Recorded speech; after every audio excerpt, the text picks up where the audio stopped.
Successful education 98 channel में आपका स्वागत है। मैं इस वीडियो में कक्षा 8वीं विषय विज्ञान माह फरवरी की वर्कशीट का पूरा हल कराने जा रहे हैं। फरवरी माह की वर्कशीट का पूरा सॉल्यूशन कराने जा रहे हैं। तो आप अपनी वर्कशीट को बहुत ही आसानी से भर सकते हो। बहुत ही आसानी से आप अपनी वर्कशीट में आंसर लिख सकते हो, उत्तर लिख सकते हो और जल्दी से जल्दी आप भर सकते हो अपनी वर्कशीट को।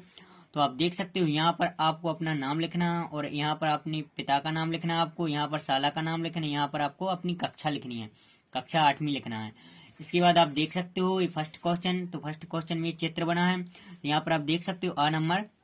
चित्र में दर्शाए गए कृषि औजार को देखकर निम्न प्रश्नों के उत्तर दिए। यहाँ पर चित्र में दर्शाया गया कृषि औजार, इसको देखकर आपको क्या करना, उत्तर लिखना है यहाँ पर। तो यहाँ पर आप देख सकते हो उपरोक्त कृषि औजार किस कार्य में उपयोगी है।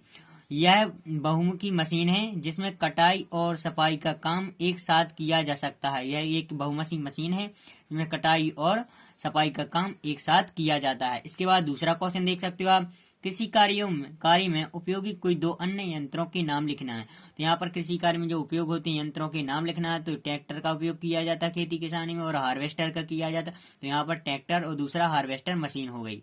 तो ये आपको आंसर लिख लेना है अपनी वर्कशीट में, बहुत ही आसानी से कर सकते हो।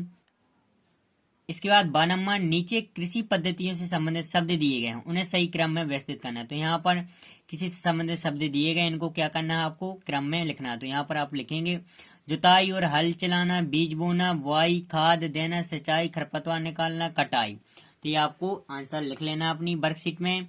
इसके बाद दूसरा क्वेश्चन देख सकते हो आप, निम्न प्रश्नों के उत्तर दीजिए। तो यहाँ पर आप देख सकते हो गुथा आटा और तली पुड़ी को 1 या 2 दिन खुले में छोड़ देने पर दोनों में क्या परिवर्तन होगा, होने वाले परिवर्तन का उचित कारण लिखिए।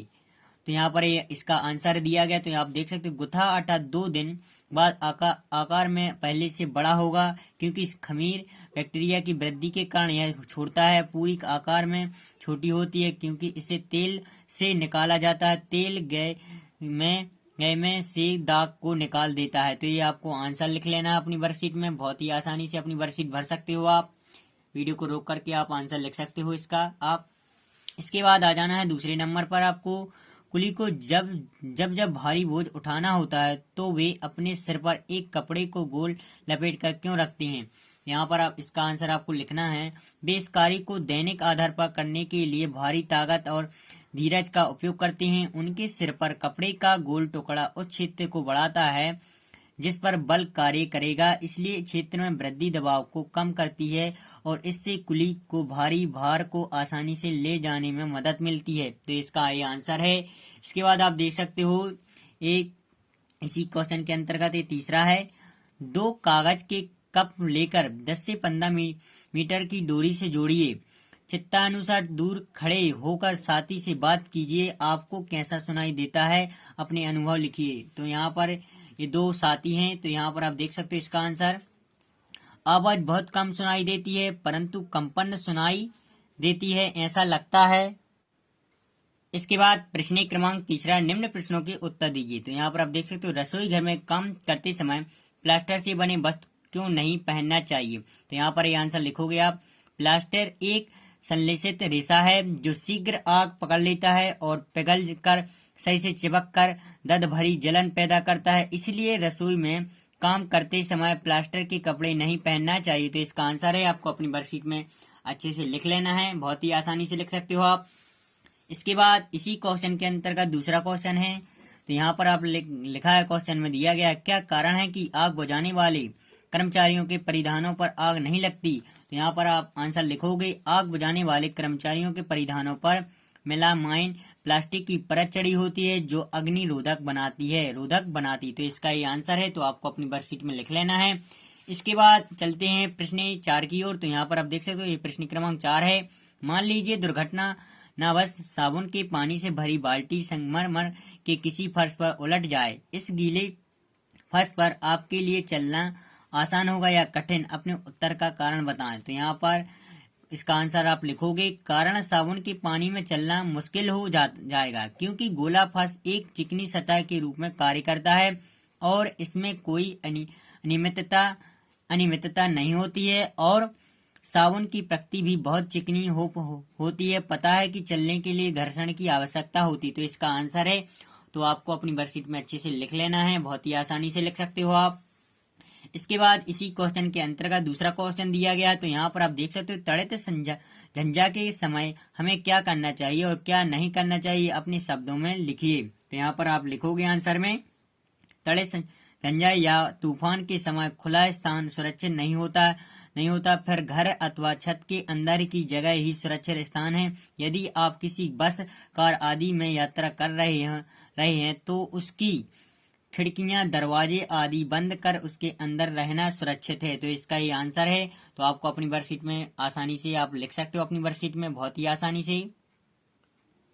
इसके बाद प्रश्न क्रमांक 5वां, खाना पकाने हेतु कोयला का उपयोग एक ईंधन के रूप में वर्षों से किया जा रहा है। क्या आप बता सकते हैं कि हम कोयला कहाँ से प्राप्त होता है और कोयला बनता कैसे है? साथ ही यह बताएं कि हमें कोयला का उपयोग कम क्यों करना चाहिए। तो इसका ये आंसर है। तो आप देख सकते हो, कोयला 300 मिलियन साल पहले पृथ्वी निचले आर्द्रभूमि क्षेत्रों में घने जंगलों या प्राकृतिक प्रकृतियों के कारण बाढ़ की तरह इन जंगलों मिट्टी के नीचे दब गया। अधिक मिट्टी उन पर जमा के कप में संकुचित थे, वे गहरे और तापमान भी बढ़ गया। कई उच्च दबाव और ऊर्ध्व तापमान के तहत मृत पौधे धीरे धीरे कोयला में बदल गए। कोयला मुख्य रूप से कार्बन होता है। कोयला ईंधन के रूप में प्रयोग किया जाता है। कोयला पर्यावरण को नुकसान पहुंचाता है। यह जलवायु परिवर्तन के लिए एक प्रमुख उत्तरदायी कारण है। तो इसका ये आंसर है। तो आपको वीडियो को रोक करके अपनी वर्कशीट में आसानी से ये आंसर लिख सकते हो, बहुत ही आसानी से। इसके बाद प्रश्न क्रमांक 6वां, ये प्रश्न क्रमांक 6वां है। तो मान लीजिए कि आपके हाथ में पानी से भरी हुई एक बाल्टी लटकी हुई है। बाल्टी पर लगने वाले बलों के नाम लिखिए। सोचकर लिखिए कि बाल्टी पर लगने वाले बलों द्वारा इसकी गति की अवस्था में परिवर्तन क्यों नहीं होता है। तो यहाँ पर आप लिखोगे आंसर में, बाल्टी पर लगने वाले बलों के नाम। तो यहाँ पर आप लिखोगे, गुरुत्वाकर्षण बल नीचे की ओर कार्य करता है।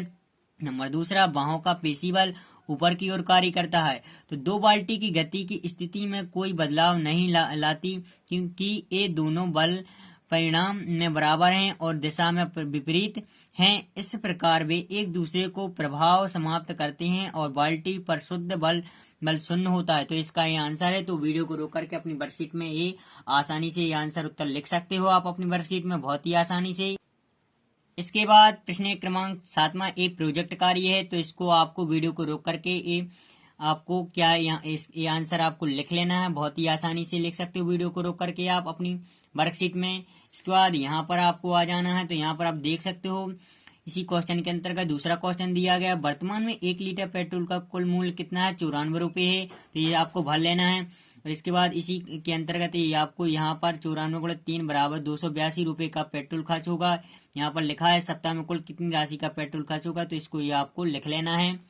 इसके बाद यहाँ पर इसी क्वेश्चन के अंतर्गत तीसरा क्वेश्चन, वर्तमान में 1 लीटर डीजल का कुल मूल्य 86 रुपए है। तो पहली के पिता द्वारा 1 माह में कुल कितनी राशि का डीजल खर्च होगा? तो यहाँ पर 86 गुणित 48 किया है, तो यहाँ पर 4128 रुपए का डीजल खर्च होगा। ये आपका आंसर लिख लेना है अपनी वर्कशीट में, बहुत ही आसानी से लिख सकते हो आप। इसी क्वेश्चन के अंतर्गत चौथा क्वेश्चन, वायु प्रदूषण के कोई 2 कारण लिखिए। तो यहाँ पर आप लिखोगे, वाहनों से निकलने वाला धुआं, नंबर दूसरा औद्योगिक इकाइयों से निकलने वाला धुआं तथा रसायन। तो इसका ये आंसर है। तो आपको वीडियो को रोक करके अपनी वर्कशीट में बहुत ही आसानी से ये आंसर लिख सकते हो सारे के सारे।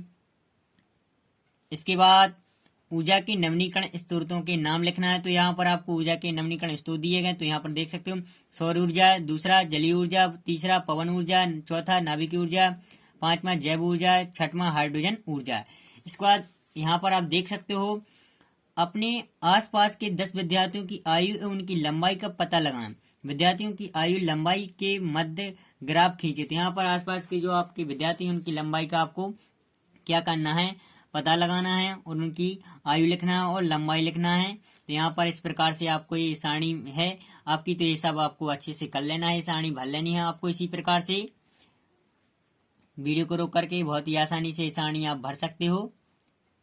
इसके बाद इसी के आधार पर क्या लिखा है, यहाँ पर ग्राफ बनाना है। तो ये ग्राफ दिया गया है, तो ये ग्राफ है आपके लिए। तो ये भी आपको इसी प्रकार से ग्राफ बना लेना है, बहुत ही आसानी से ग्राफ बना सकते हो आप वीडियो को रोक करके। तो मैंने कक्षा 8वीं की विज्ञान की वर्कशीट का पूरा हल सॉल्यूशन करा दिया है। यदि आपको वीडियो पसंद आई तो वीडियो को लाइक कीजिए और यदि आप इस चैनल पर नए हैं तो चैनल को सब्सक्राइब कीजिए और अपने दोस्तों के साथ शेयर कीजिए। Thanks for watching this video.